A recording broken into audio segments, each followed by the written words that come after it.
Meus amigos, boa noite.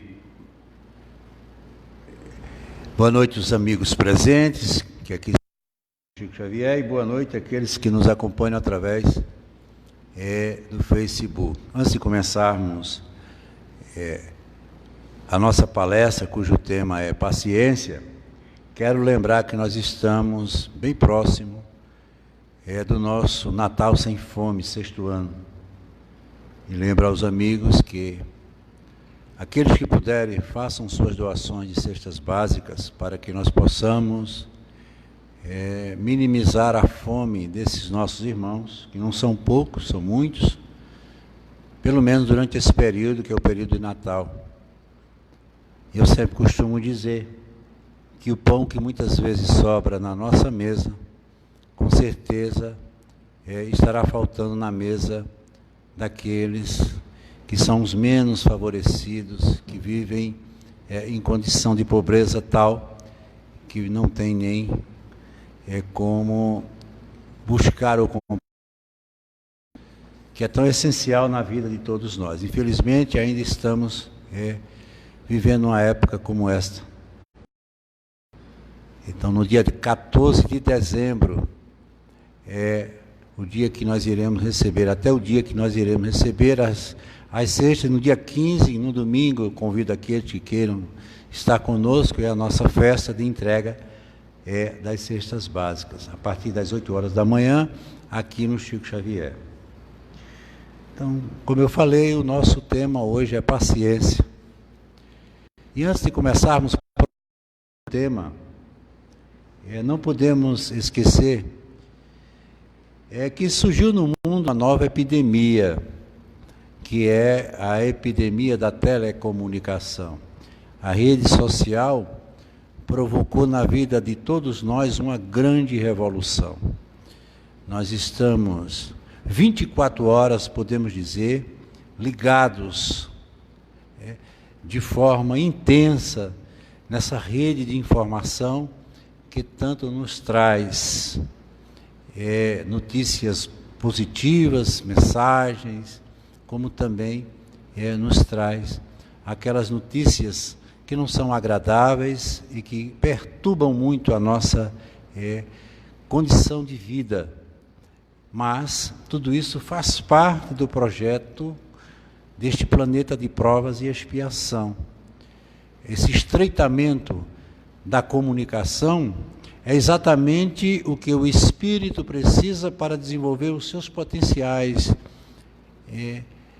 de experiência, principalmente nessa transição tão difícil que é essa passagem aqui na Terra, que não tem sido fácil para ninguém. Que conteúdos nós estamos relacionando em nossa mente? Isso aí fica a critério de cada um. Eu percebo que nós estamos hoje enfrentando uma crise muito grande com relação até mesmo com a nossa juventude, quando eles estão cada vez mais distantes da realidade da vida, e isso faz com que haja sempre esses conflitos que nós estamos hoje vivendo e dele participando quase que constantemente. Um grande pensador já dizia: penso, logo existo, né? O nosso querido René Descartes. Então, existir é pensar, pensar é existir. E esse pensamento é o que vai determinar a forma de vida ou a nossa existência como um todo. Existe uma expressão dita por Augusto Cury, que é o transtorno do pensamento acelerado. E ele fala sobre isso, é exatamente o que nós acabamos de comentar. Essa velocidade que nós estamos empreendendo em nossa mente pela nossa forma de pensar. Isso tem sido muito prejudicial e, consequentemente, tem trazido para nós consequências danosas. Então, nós todos temos um padrão que chamamos de padrão mental. O que é o padrão mental? É aquilo que nós adotamos para a nossa vida, a maneira como nós encaramos, pensamos e vivemos a vida. Isso é muito, mas muito importante, porque é o que determina, o que vai delinear toda a nossa realidade. Só que esse padrão mental, ele é mantido por crenças. As crenças, ou a crença, é essa fala interna que nós possuímos. Todos nós temos uma série de vozes que falam dentro de nós, principalmente quando estamos diante de um conflito, diante de uma dificuldade, e isso parece que provoca uma intensificação maior. E não é fácil a gente sair, porque ela é uma voz inquisidora, ela intimida, ela passa a exercer um domínio. Por exemplo, se você alimenta um sentimento de raiva, um sentimento de ódio, ele começa a ruminar dentro de você e encontra meios, por conta desse padrão mental que você adota. E sem perceber, você passa a ser refém dessa condição mental. E isso provoca um desequilíbrio sem tamanho, não só dentro do seu psiquismo, como também dentro da sua própria estrutura fisiológica. O corpo paga um preço muito alto pelos nossos desequilíbrios mentais. E isso vem exatamente fortalecer a ideia de que não existe doença, existe doente.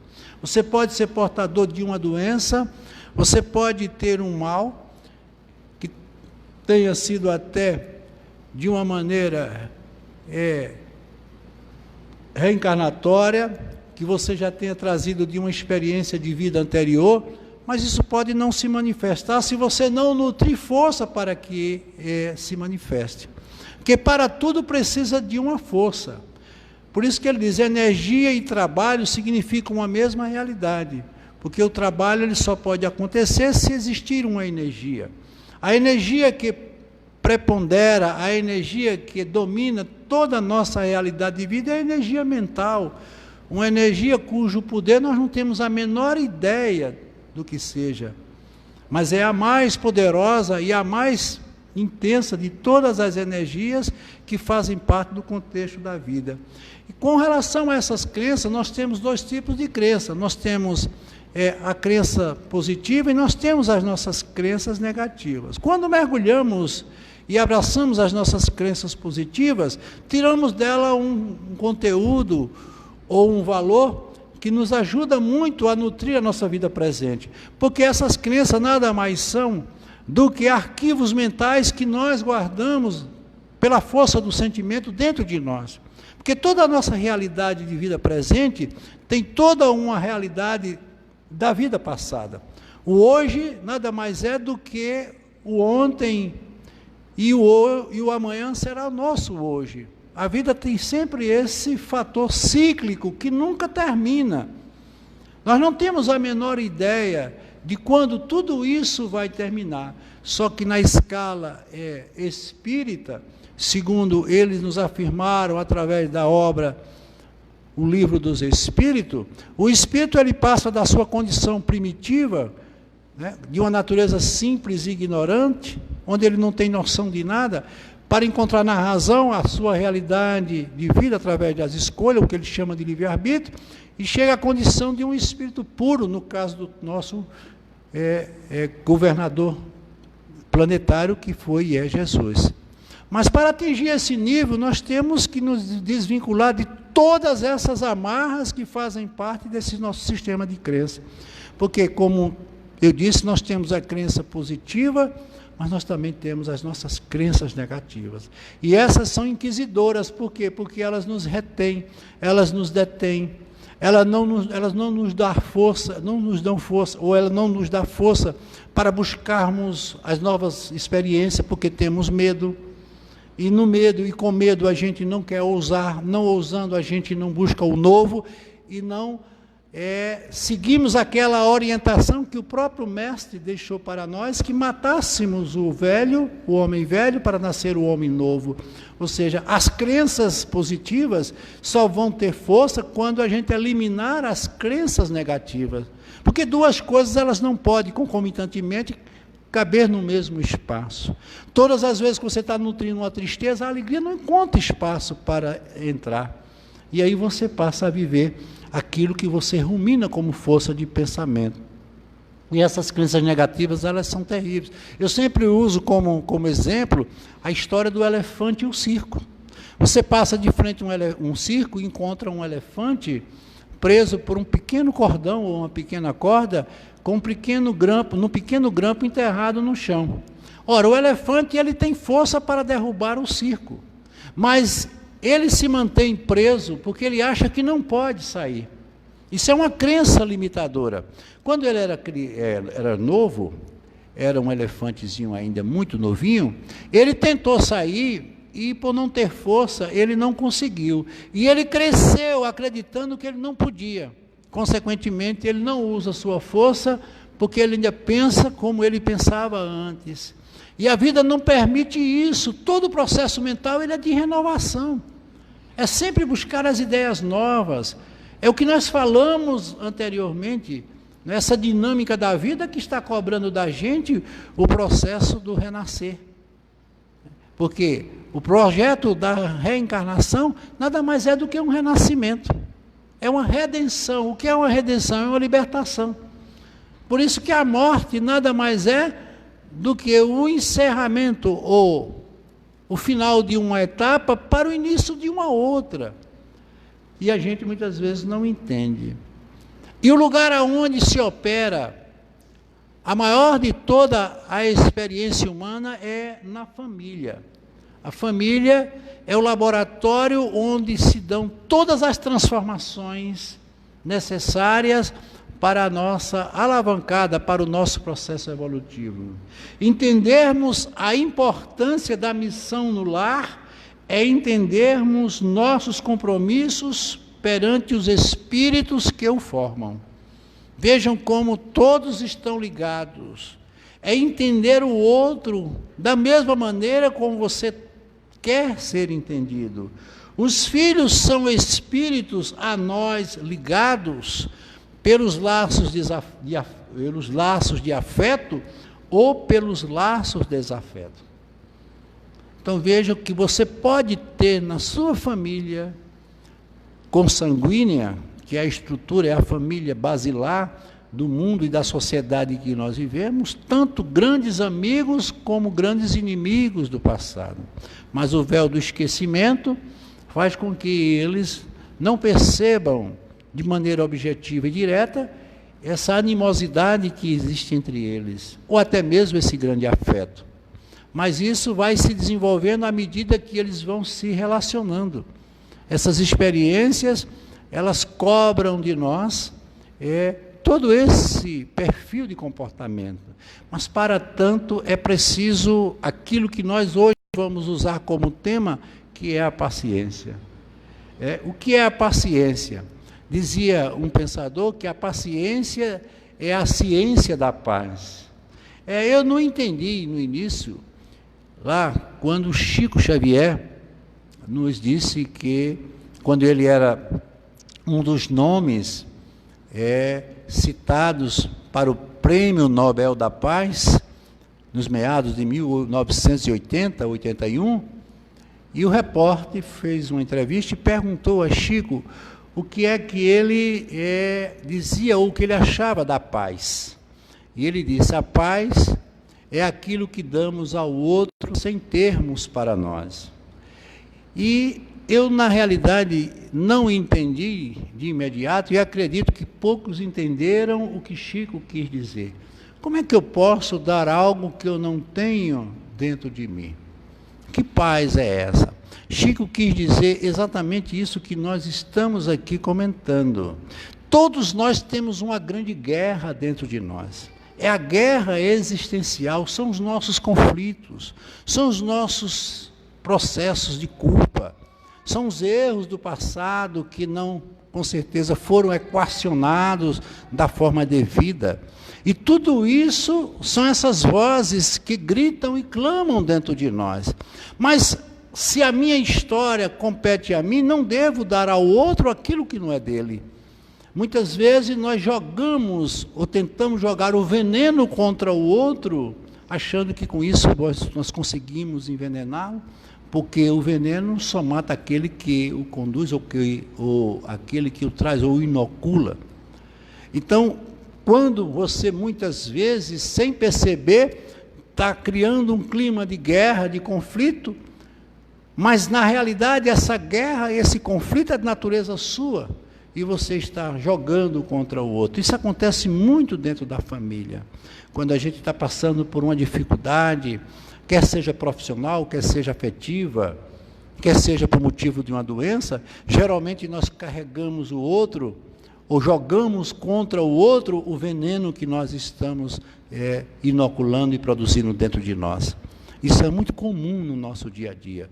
Por isso que as pessoas que passam por processos de doença, dentre elas a tão famosa, conhecida como transtorno depressivo, as pessoas mais atingidas são aquelas que estão mais próximas. Muitas vezes a família paga muito mais caro o preço da depressão do que o próprio depressivo.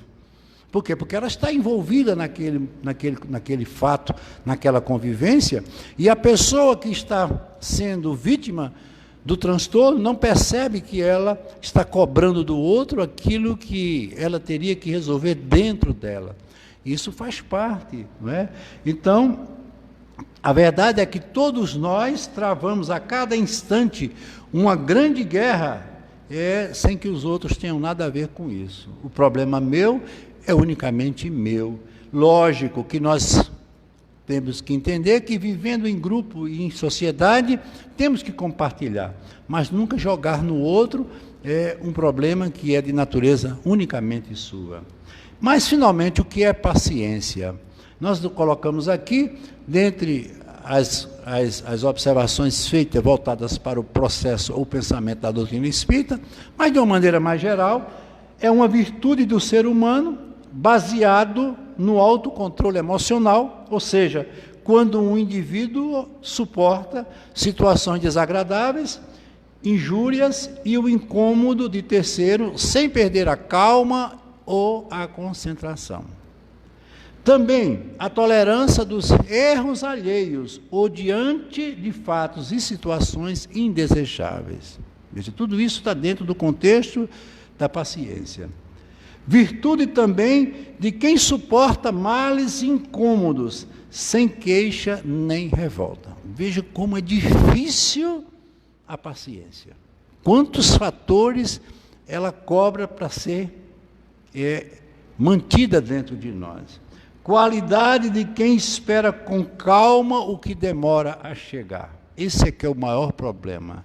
Somos imediatistas por natureza. Queremos tudo na hora. Quando nos agrada. Quando não nos agrada, a gente deixa ao Deus dará. Mas todos nós temos essa pressa natural, inclusive no mundo de hoje, nós estamos impondo isso a uma condição muito mais acelerada do que deveríamos. Observa-se que o tempo, mesmo sendo o tempo como sempre é e como sempre foi, ele está cada vez mais curto. Por quê? Porque nós estamos muito acelerados e muito impacientes, né? Enfim, olha o que ele diz aqui, eu acho fantástica essa afirmativa. É a única solução para os males que não têm solução. Porque a paciência é exatamente a capacidade, como nós vamos ver, de entender as coisas como elas são. E não querer mudar aquilo que não pode ser mudado. A gente muitas vezes quer adiantar o tempo e ele não adianta. Porque, como eu sempre digo, tempo não se mede, tempo se vive. A cronologia biológica do tempo está relacionada muito mais ao nosso corpo físico do que ao nosso corpo espiritual.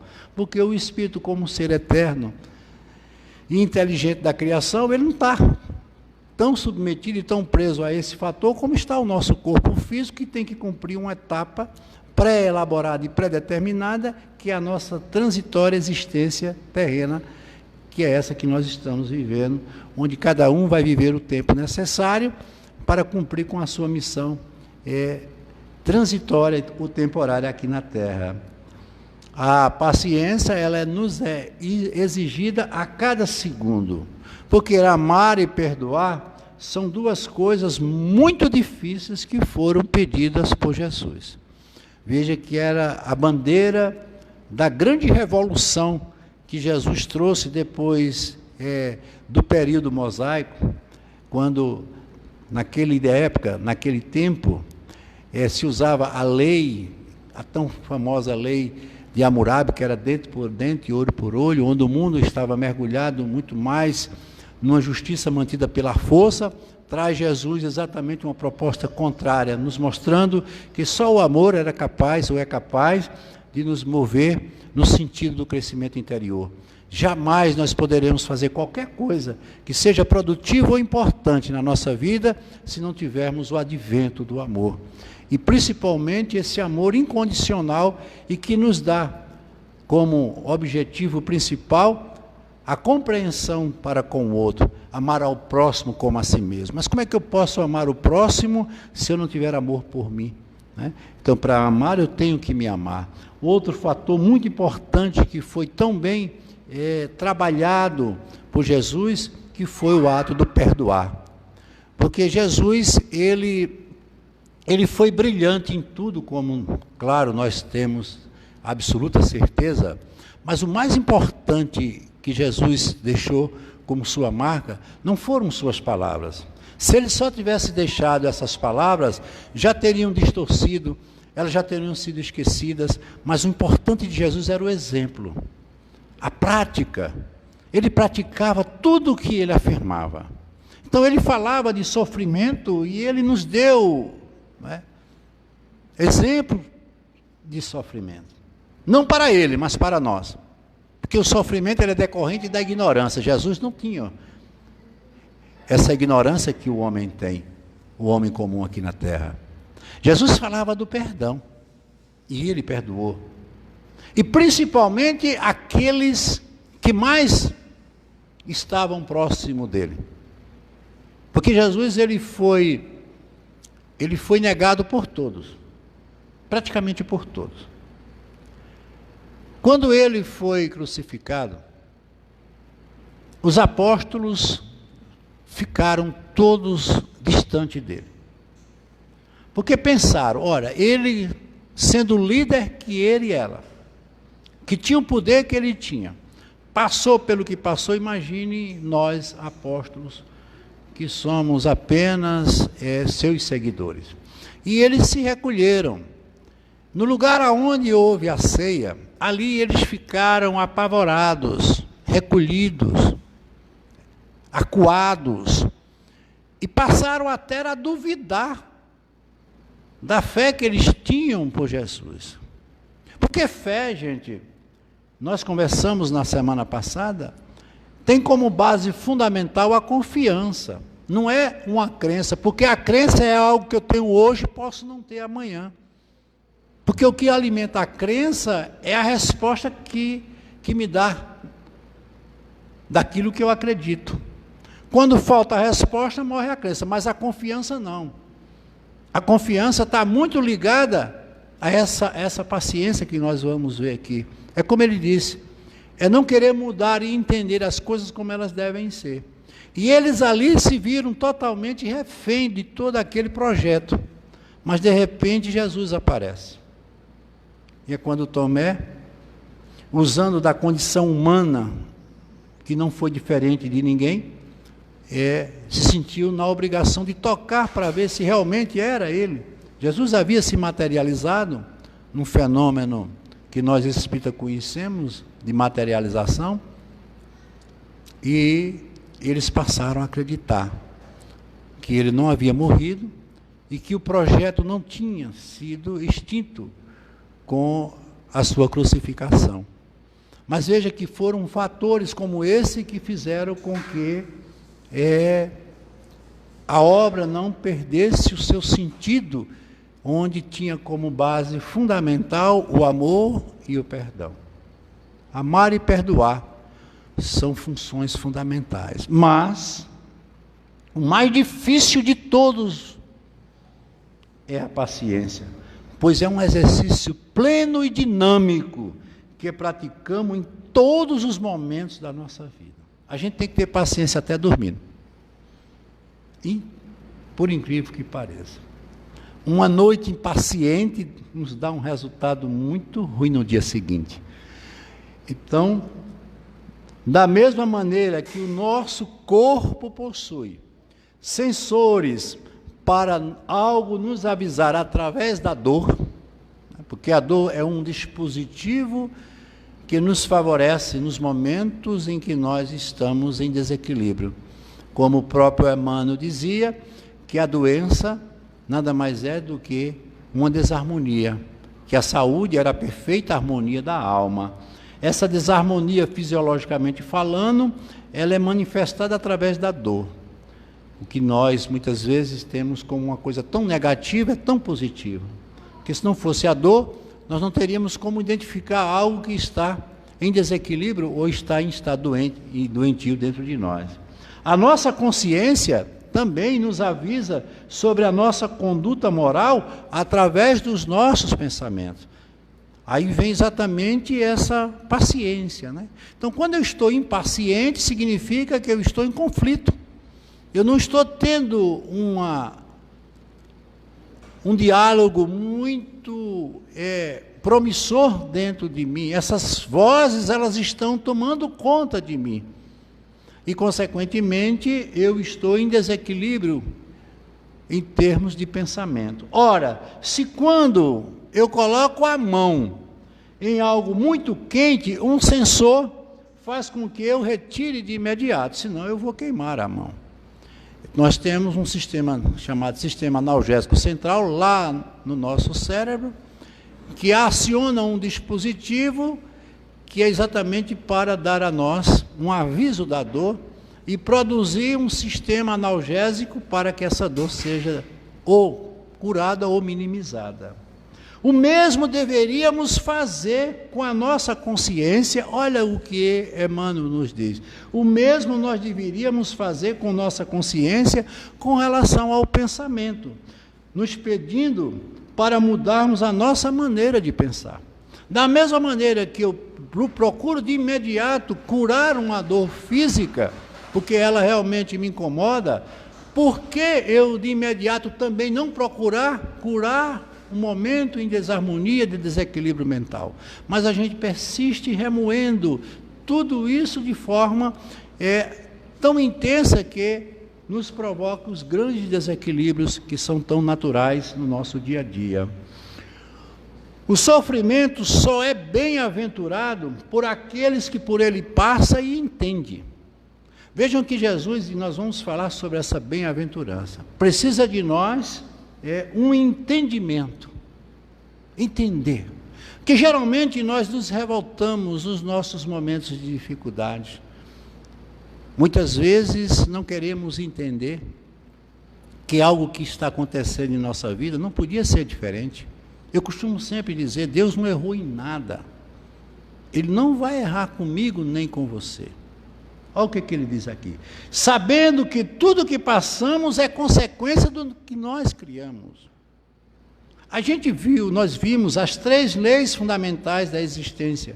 A lei da evolução, tudo evolui. Né? A lei de causa e efeito, que é essa que nós estamos vendo aqui.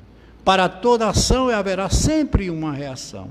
Não se configurando dentro do aspecto teórico-científico, que a reação seria de mesma intensidade, porém em sentido contrário, mas dentro do pensamento espírita, essa reação será de acordo com a condição evolutiva de cada um. Se eu pratiquei um mal, eu posso repará-lo com um bem, e não como muita gente pensa, pagando o mal com o mal, seria retrocedermos, seria uma recrudescência da própria evolução, se voltássemos ao antigo momento da história, quando o homem tinha que pagar pelo que fez de maneira objetiva e direta. Seriam as penas inderrogáveis, mas mantidas por uma justiça muito criteriosa, mas acima de tudo muito injusta, porque seria uma justiça mais vingativa do que educativa, porque a justiça humana ela é mais punitiva, ela é mais cerceadora. A justiça divina não, ela é promovedora do amor. Deus acredita que todos nós temos a capacidade de mudar, senão Ele não nos colocaria numa escola tão bendita como é a escola que nós estamos nela hoje, estudando, que é essa escola da evolução humana na experiência terrena. E tenho certeza, e as dificuldades que passo, e tenho certeza que eu não as criei. Quantos de nós diz, por que eu estou passando por isso?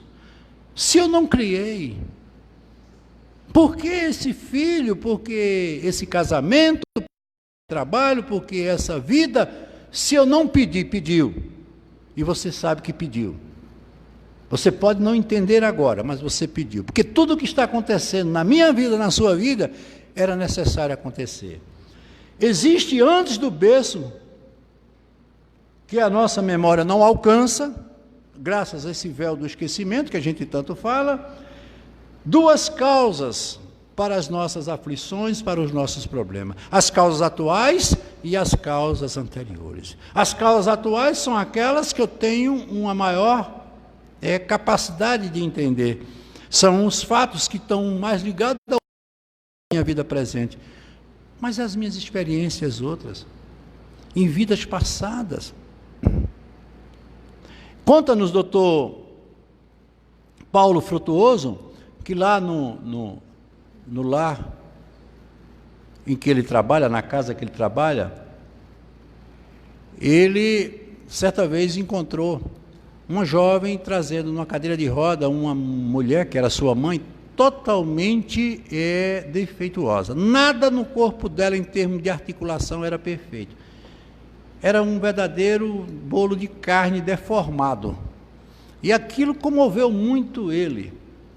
Como é que uma criatura nasce e vive numa condição tão triste como aquela que ele viu?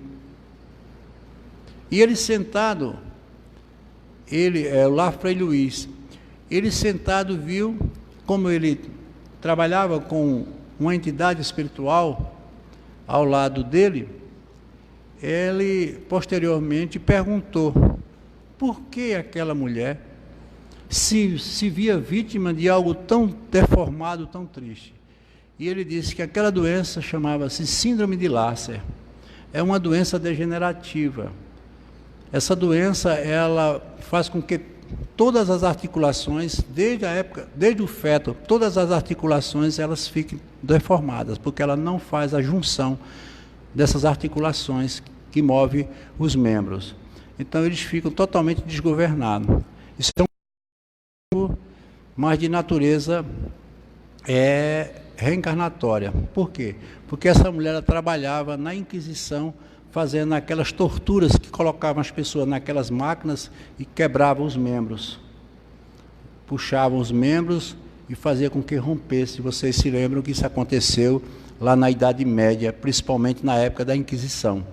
E como penalidade, ela mesma escolheu um corpo que viesse retratar aquilo que ela tanto viu e achava tão bom fazer.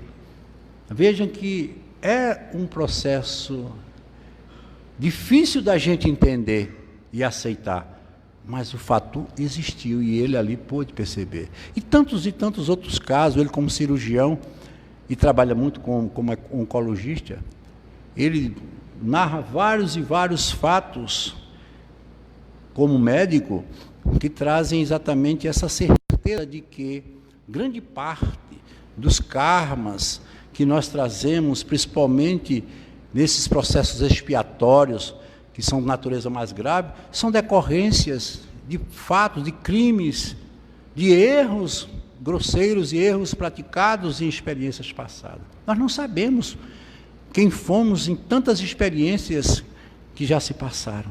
Sabemos e temos uma vaga lembrança de algumas coisas, mas não temos a profundidade para entender, porque talvez nós nem isso pudéssemos suportar. E para isso é preciso, sobretudo, a paciência. Nenhum sofrimento pode existir sem uma causa. Então, quando Jesus dizia, não nos deixe cair em tentação, naquela oração, Jesus, ele fala sobre o pão nosso de cada dia. E muitas crenças e alguns segmentos religiosos se referem a esse pão nosso como o amor de Deus, o corpo do Cristo. Não, gente, está tudo errado. O pão nosso de cada dia é o conhecimento. Que eu acorde todo dia tendo conhecimento de mim, da vida. Que eu tenho domínio de tudo que eu sou, usando esse atributo fundamental da paciência. Porque quando ele fala, não nos deixeis cair em tentação, é não insistir no erro. A tentação está ligada ao erro. Que eu tenha conhecimento do que sou, do que é a vida, para eu não permanecer com esses velhos pensamentos, que haja muita paciência para eu entender aquilo que é tão difícil do entendimento, muitas vezes uma morte, uma perda, uma frustração, uma traição. Tudo isso só pode ser resolvido dentro de mim a partir do momento que eu tenha esse entendimento, que é o pão nosso de cada dia. É o pão que me alimenta. O que alimenta a alma é a sua consciência, a sua maneira de pensar e ser.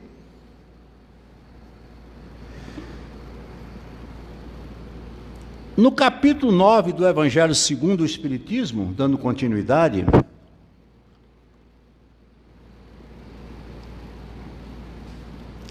esse capítulo que fala bem-aventurados os mansos e pacíficos, no item 7 ele diz, mais uma vez, retificando o que nós já vimos, a dor é uma bênção que Deus envia aos seus eleitos, nos concede a oportunidade de evoluir.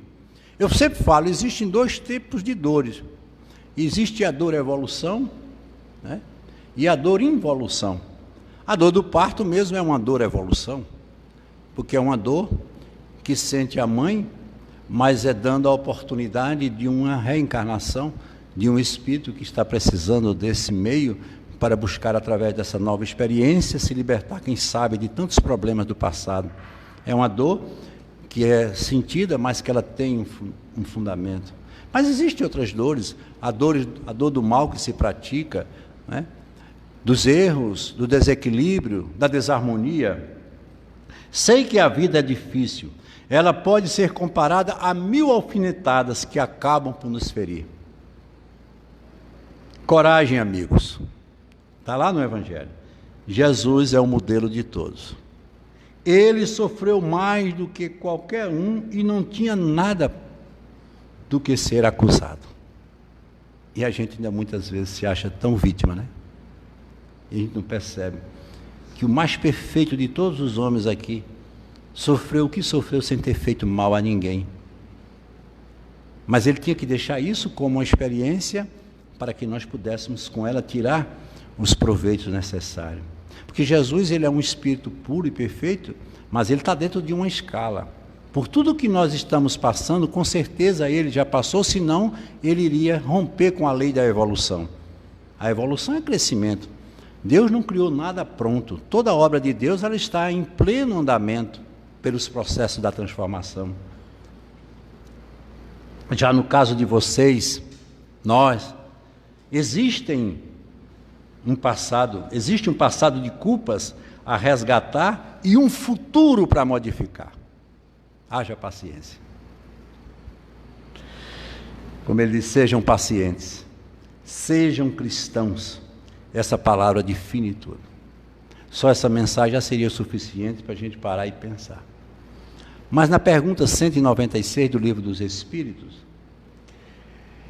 Allan Kardec formula a seguinte questão: não podendo os espíritos aperfeiçoar-se, a não ser por meios das tribulações da existência corpórea? Segue-se que a vida material seja uma espécie de um depurador, por onde tem que passar todos os seres do mundo espírita para alcançar a perfeição. Será que a gente tem que passar? E ele diz, sim, nós estamos passando por isso porque é necessário. Esses problemas, essas dificuldades, essas dores, elas são necessárias. Olha como ele disse, é um processo de depuração. Depurar é o quê? É se libertar dos males. É um processo de livramento. Mas para tanto é preciso a gente passar pelo que está passando. É exatamente isso, eles respondem. Eles se melhoram nessas provas, evitando o mal e praticando o bem. Olha o que ele diz, evitando o mal e praticando o bem. Não é só evitar o mal. Porém, somente ao cabo de mais ou menos longo tempo, conforme os esforços que empreguem, dependendo de cada um de nós, somente com muitas encarnações ou depurações sucessivas é que nós atingimos a finalidade desejada. Mais uma vez, haja paciência. E temos que ter muita paciência. Veja que eles aqui não estão nos dando nada como algo resolvido. Eles nos dão a esperança e a certeza de que nós vamos alcançar. E mais adiante ele pergunta: é o corpo que influi sobre o espírito para que esse se melhore? Ou é o espírito que influi sobre o corpo? Todos nós sabemos, tudo está no espírito. A gente muitas vezes diz: eu tenho um espírito. Eu não tenho um espírito, eu sou um espírito que tem um corpo para exercer a minha experiência temporária. Esse corpo é a minha instrumentação de trabalho. E ele é o melhor que a gente poderia ter. Por isso que eu digo, se você não gosta do seu corpo, é melhor você ir se acostumando, porque foi o melhor que poderia existir nessa experiência. Inclusive, eu ainda digo a você, esse corpo foi você mesmo que escolheu. Não muitas vezes de forma direta, mas indiretamente foi. Porque o corpo físico, ele é formado pela nossa condição mental. Ele é um corpo ideoplástico, ou seja, é um corpo criado por uma ideia, e a ideia é o espírito. Deus, se fosse Deus que criasse o nosso corpo, ele criaria tudo igual. Nós seríamos produto de uma linha de montagem, como uma montadora de carro, uma marca só. Por que é que nós somos tão diferentes, até mesmo os filhos? Por que é que nasce uma criança numa mesma família saudável, com toda a sua condição, e nessa mesma família, nesse mesmo ventre, poucos meses ou um ano depois, nasce uma criança com todas as deformidades? Será que Deus errou? Claro que não. É porque cada um está tendo o corpo que lhe foi programado e é necessário para a sua evolução. Talvez essa criança que venha com todas essas deformidades tenha uma experiência aqui muito mais feliz do que aquela que veio com toda a saúde. Tudo está na experiência de cada um. E, para tanto, nós sabemos que o importante é entendermos o que está acontecendo. No Sermão da Montanha, nós temos como principal condição para a subida vertiginosa dessa montanha, porque eu acho que não existe nada mais perfeito em termos de mensagem e experiência de vida do que o Sermão da Montanha. Porque ele começa exatamente falando da humildade, a virtude. Bem-aventurados os pobres de espírito, porque terão o reino de Deus. Pobre significa humilde. Toda pessoa humilde, ela tem paciência. Então, o Sermão da Montanha começa dando a gente como força para a subida a paciência, que nada mais é do que a humildade. E ele diz assim: bem-aventurados os brandos, porque possuirão a terra. Bem-aventurados os pacíficos, porque serão chamados filhos de Deus. Os brandos, o que é brandura? É ter calma diante de todos, né? Quando todos estão nervosos. É aquilo que eu disse, é não você colocar no outro aquilo que você muitas vezes não consegue colocar dentro de você. É como Chico disse: a paz é aquilo que a gente dá ao outro, mesmo não tendo para a gente. Então, uma pessoa que tem a brandura, ela tem calma, ela tem bom senso, ela não se deixa contaminar pelo processo em que ela se encontra, que é muitas vezes de autoconflito. E os pacíficos são as pessoas altruístas. O que é o altruísmo? O altruísmo é aquele que se preocupa com o outro. As pessoas pacíficas, elas não agridem, porque a agressão é uma recrudescência da própria evolução humana. Isso é de natureza instintiva. O ser humano, ele não pode jamais se servir de argumentos como a agressão, como muitas vezes a violência, porque isso não faz parte do nosso processo evolutivo. O próprio Jesus nos mostrou isso com toda a sua brandura, com toda a sua pacificidade, né? A história, tem uma história muito interessante, porque a gente concentra muita coisa na vida e não percebe que vai se acumulando, como eu disse, aquelas crenças limitadoras. Então tem a história de Pacífico. Pacífico era um jovem estudante. E ele morava num lugar muito distante da escola. Mas ele era muito irresponsável em termos de compromisso de horário. Sempre chegava atrasado. Mas para chegar até a escola, ele começava se desviando dos caminhos. E passava por uma área onde existiam plantas rasteiras. E essas plantas depositavam em sua calça aqueles espinhos. E eram muitos espinhos. E certa vez ele chegou na escola e deu bom dia à professora. A professora aqueceu, deu-lhe bom dia. E disse: Pacífico, retire os espinhos que estão na sua calça. E ele disse, eu tiro agora, professor, só precisa bater um pouco que eles caem. E quando ele bateu, os espinhos não caíram, permaneceram onde estavam. E ela pediu que ele saísse e lá fora ele tirasse os espinhos. E teve que tirar de um por um. E aqueles carrapichos, eles ficavam ali fixados. E aí, a gente fazendo uma alusão sobre esses espinhos ou esses carrapichos de Pacífico e os nossos problemas é da mesma natureza. A gente não é só sacudindo que esses problemas vão embora, vão cair. A gente precisa tirar como os carrapichos de um por um, porque eles ficam colados, eles ficam ali agregados. E é preciso a gente entender que todo dia a gente tem que matar uma série de coisas que estão vivas e gritando dentro de nós e que não deveriam estar. Quantos espinhos nós temos para serem tirados um por um? Então a gente tem que eliminar. E ele ficava chateado, irritado com isso, mas depois que ele tirava todos os espinhos que voltava para a escola, pouco tempo depois ele não se lembrava mais, porque ele havia tirado todos eles. Mas se ficasse apenas um espinho, alguém ia notar, ou ele mesmo ia notar e se sentia incomodado. Ou tiravam todos, ou não tiravam nenhum. Então a vida, ela tem essa coisa. Paciência não é inércia. O que é inércia? Descaso. Porque tem pessoas que dizem, eu sou muito paciente, mas uma pessoa que não age, que não toma uma atitude, não é exatamente acomodação, porque também é falta de atitude. A paciência também não é preguiça, preguiça é falta de atenção, porque tem pessoas que não são muito pacientes, mas é uma pessoa extremamente preguiçosa, ela não faz nada. E é uma pessoa incapaz, é aquela que diz, Deus resolve. E quantas pessoas, a cada minuto, a cada segundo, se dizendo paciente, entrega tudo a Deus. Ah, Deus resolve, Deus se encarrega disso, né? Ser paciente e ter paciência. Ser paciente é exercitar a virtude da paciência. Essa virtude é difícil, porque é um exercício do ser paciente. Porque a cada minuto nós estamos mudando a frequência do nosso pensamento e das nossas ideias, né?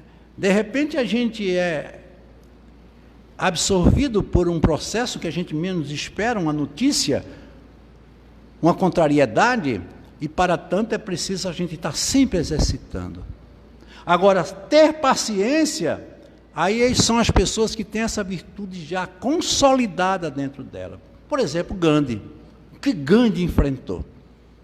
Fez uma revolução do tamanho do mundo usando a paz, a não violência. Mas ele foi ultrajado, tomaram tudo que ele tinha, maltrataram, humilharam, ele apanhou, passou por tudo.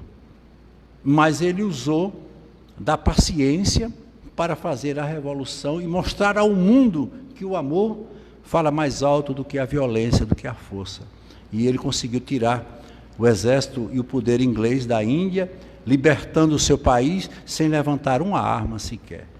Então, para isso, ele usou a paciência não como ser, mas como ter. Todo mundo sabe da história de Gandhi. Conta-nos que Francisco de Assis, certa vez caminhando numa noite muito fria, muito gelada, em decorrência da baixa temperatura do lugar onde ele se encontrava, e já no final da tarde, quase noite, só encontrou um pequeno casebre. Era o único lugar onde ele podia se refugiar do frio. E quando ele bateu na porta, ao lado do seu seguidor, seu companheiro, o homem abriu a porta e rapidamente fechou e não permitiu que ele entrasse. E ali significava o fim.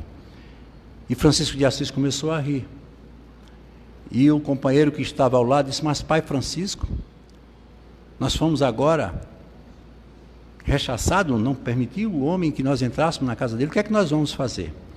Ele disse, eu descobri uma coisa muito importante agora, que a gente agora pode contar com Deus, porque quando a gente não conta com os homens, conta com Deus. Com certeza Deus vai nos mostrar um lugar para nós ficarmos. Isso é um exercício pleno de uma grande paciência. Saber lidar com uma adversidade, mas alimentar uma esperança e uma força que só ele tinha dentro de tudo que ele fazia e o que ele dizia como verdade, né? Frases comuns que nós comentamos e dizemos: eu não sei até quando terei paciência. Eu estou a ponto de perder a paciência. Como é que eu posso perder se eu não tenho? Eu tenho paciência, mas você me estressa. Então, se me estressa é porque eu não tenho paciência, né? E a mais grave é: Deus, dai-me paciência, porque se me der força eu mato. Muitos dizem isso, né? A calma. A calma é filha dileta da confiança em Deus e na justiça. A expressar-se numa conduta reta que responde por uma atitude mental harmonizada. Isso quem nos disse foi Joana de Ângeles. Então a calma precisa muito desse advento, dessa harmonia mental. A angústia e a ansiedade, inimigas da calma, nada constrói com a força mental dinâmica que nós possuímos. É muito comum nós nos envolvermos com tanto a angústia, que é esse vazio existencial, como a ansiedade, né? Esse impulso que nós dinamizamos em nossa vida, que nos tira exatamente desse tempo que é tão comum, mas que nós não sabemos com ele lidar. Então, a ânsia é um desejo, porque eu sempre digo, a ânsia, ela não é uma coisa má, nem ruim. A ânsia é um desejo. Eu desejo ser feliz, eu desejo passar num concurso, uma mãe deseja ter um filho. Agora, quando essa ânsia, ela toma um sentido mais grave, que é um transtorno de ansiedade, aí ela causa um estrago muito grande na vida de todos nós, porque é uma das promovedoras dos processos depressivos e tantas outras doenças que são, muitas vezes, de natureza grave. Richard Simonetti, ele dizia uma coisa muito engraçada: na vida, nós nos preocupamos com duas coisas: sermos bem-sucedidos ou mal-sucedidos. Se nós formos bem-sucedidos, tudo bem, né? Mas se nós formos mal-sucedidos, ou melhor, ou nós iremos, como mal-sucedido, ficar sadios, ou vamos ficar doentes. Ora, se eu ficar sadio, tudo bem, graças a Deus, eu estou bem, estou passando bem, estou feliz.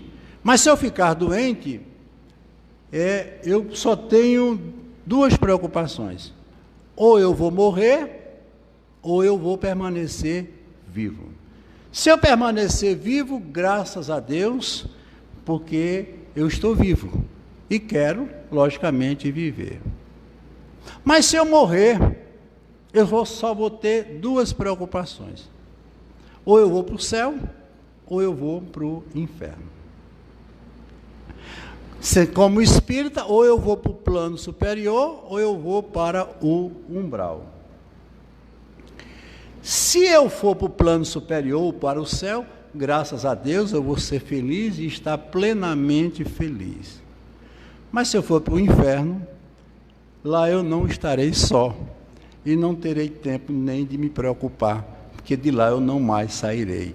Então, por que tanta preocupação com a vida, quando tudo já está delineado na existência e na experiência de cada um? Um conselho de um amigo: sede pacientes. A paciência também é uma caridade.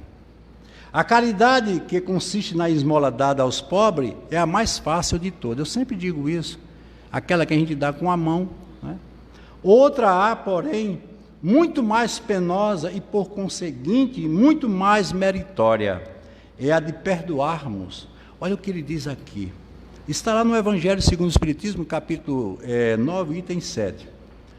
Outra há, porém, muito mais penosa e, por conseguinte, muito mais meritória, é a de perdoarmos aos que Deus colocou em nosso caminho para serem instrumentos do nosso sofrer e para porem à prova a nossa paciência. Veja o que ele diz aqui. Agradecer, muitas vezes, aquela pessoa que nos tira do sério, que modifica muitas vezes a nossa vida em termos de acomodação, aquele filho complicado, aquele irmão difícil, aquele esposo, essas pessoas, elas estão na nossa vida para o exercício da paciência. E a gente muitas vezes não percebe. E aí em muitos momentos a gente esquece o objetivo desse projeto maior, que é vencermos as nossas dificuldades, os nossos conflitos através da paciência. O momento máximo da paciência, quando a manifestação da crueldade te faça estremecer de sofrimento. Quando o assalto das trevas te deixe entregue a total desespero. E quando o golpe da traição tenha partido da criatura que mais amas. Imagine você ser traído pela pessoa que você mais ama. E é preciso ter muita paciência. Por quê? Porque você com certeza não vai entender, não vai aceitar, porque não é fácil lidar com conflitos dessa natureza, como esses que foram mostrados aqui agora. Mas é preciso. A gente tem que trabalhar isso. Aí existe, para finalizar, as terapias que nós podemos usar para nos dar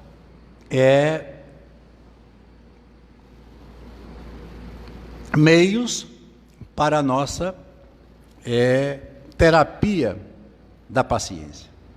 A mais importante, e eu gosto muito de usar aqui, quem faz o tratamento aqui no Chico sabe que é a da respiração. Então, nos momentos em que você estiver perto de perder a paciência, e eu uso muito isso, esvazie sua mente e foque-se na sua respiração. Porque, veja bem, a respiração, ela é fundamental na vida da gente. A gente pode prescindir de uma série de coisas, mas a gente não pode ficar sem respirar. Você pode passar um dia, 2, sem comer. Você pode passar 1 minuto sem o celular. Você pode passar 1 dia ou 2 sem a família, sem dormir, mas você não pode ficar sem respirar. E a respiração é exatamente o que vai harmonizar o corpo físico e dar uma sensação de paz interior. Então, para tanto, é preciso que você faça, como a gente faz, o exercício da respiração. Inspira e expira. Isso lentamente e levando a respiração à parte mais profunda do corpo. Não faça apenas aquela respiração diafragmática, como a gente diz, mas que ela vá lá para baixo, lentamente inspira. Senta no lugar calmo, como dizia o poeta. Para falar com Deus é preciso estar a sós, apagar a luz, silenciar a voz e respirar lentamente. Outra atividade muito importante para o exercício da paciência, que eu gosto muito, é de correr ou caminhar.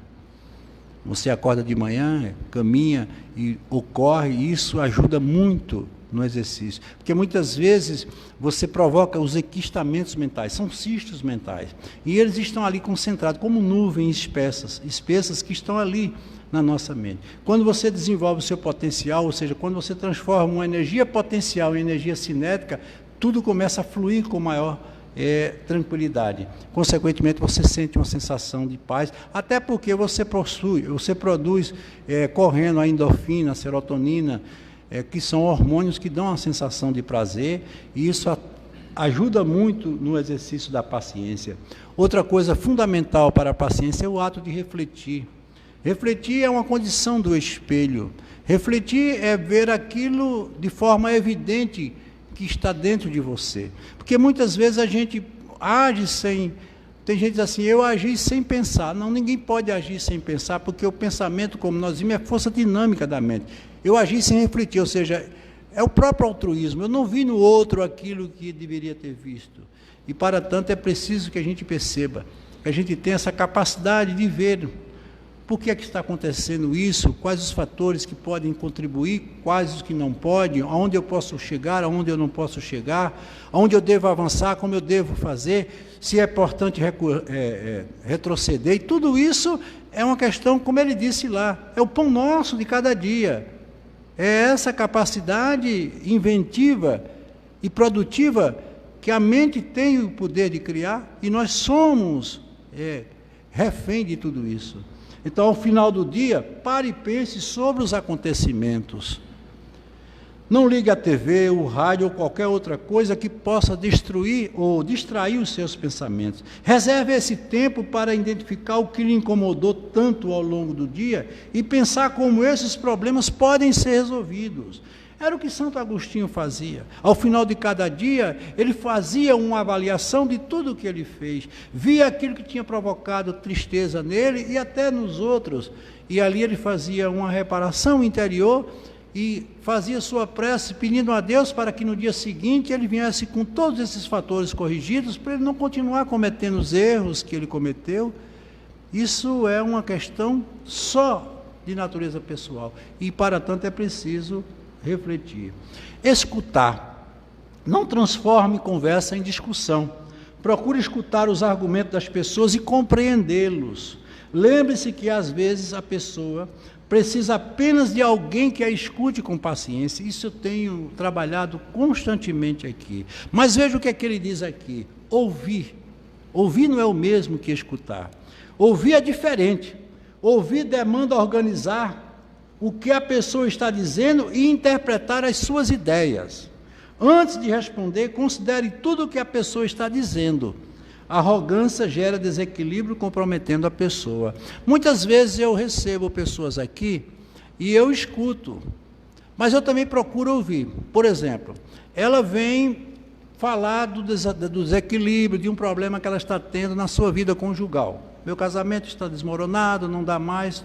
E eu fico ouvindo aquilo ali, escutando inicialmente e passo a ouvir. E aí o que é que eu faço? Bem, o seu casamento é só isso? O seu relacionamento é tudo isso que você está dizendo? Será que não teve momentos felizes? Será que essa pessoa que você condena, nesse conflito que você está vivendo, ela é tudo isso ou apenas isso? Ou você não está fazendo desse momento toda uma existência que não existe? Todo um fato que precisa ser visto? Por que não procure lembrar-se dos momentos felizes, que vocês têm muito mais coisas para construir do que para destruir, e, consequentemente, isso ajuda demais. Posso não resolver, mas estou dando a ela uma condição para fazer aquilo que, no exercício da paciência, é necessário, que refletir. E ela vai refletir. E muitos conseguem, porque naquele momento ela está ruminando toda a sua mágoa, a sua dor, e o orgulho e o egoísmo bloqueiam qualquer outro meio que se procure para trazer para a pessoa a razão. Sorrir. Não é aquele sorriso falso que muitas vezes as pessoas usam, mas o sorriso que muitas vezes não é nem uma expressão labial, não é aquele sorriso que vai de orelha a orelha, que muitas vezes, ao invés de ajudar, até incomoda, mas o sorriso dentro daquela realidade. Mas uma coisa que seja promovedora de um bem-estar e que a pessoa possa sentir. Relembrar. Em situações de estresse, lembre-se dos seus momentos bons e pense nele. Eu faço isso demais. Eu nunca olho para o meu passado vendo as coisas que não foram boas. E se olhar, eu não faço daquilo um fato ou um ato do vitimismo. Aconteceu porque tinha que acontecer, mas nós vimos no começo que tudo estava dentro de uma programação.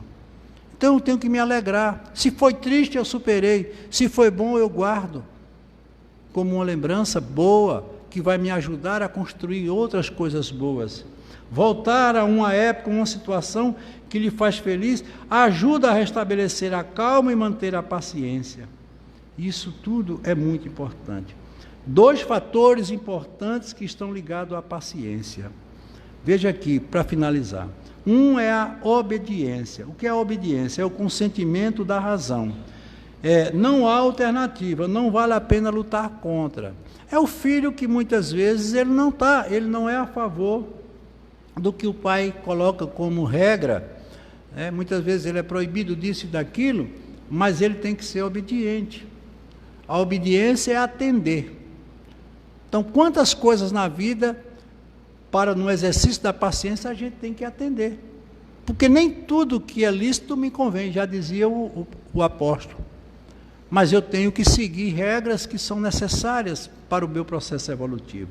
Mas vem a resignação. O que é a resignação? É o consentimento através do coração. Não posso mudar, mas não me revolto e aceito. Por exemplo, a morte, uma separação, muitas vezes uma doença de cunho fatal.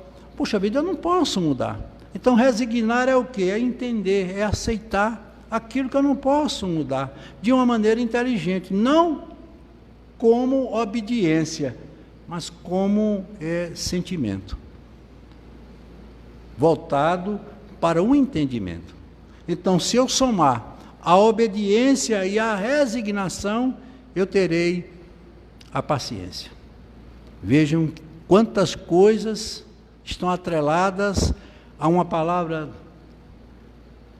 tão significativa como é a paciência. E para todos eu desejo um final de semana com muita paciência. E a paciência que tiveram comigo. Obrigado.